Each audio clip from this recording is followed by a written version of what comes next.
But this construction of la ilaha illallah, it's a construction in Arabic where it begins with a negation. In other words, you negate any other purpose. So it's almost like taking a slate and wiping it clean. All right? So for example, la ilaha illallah linguistically is actually saying there is no ilah, there is no object of worship, or as the brother said, God, small letter G. There is none. So you begin with a negation, and so you have a clean slate. Why is this construction used? The reason is to give exclusivity. Do you guys understand what I'm saying?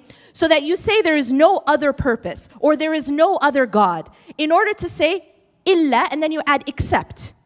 Now what that does in the Arabic language is it tells you that this is the exclusive answer to the question. So in this case, la ilaha illallah is that there's nothing worthy of worship.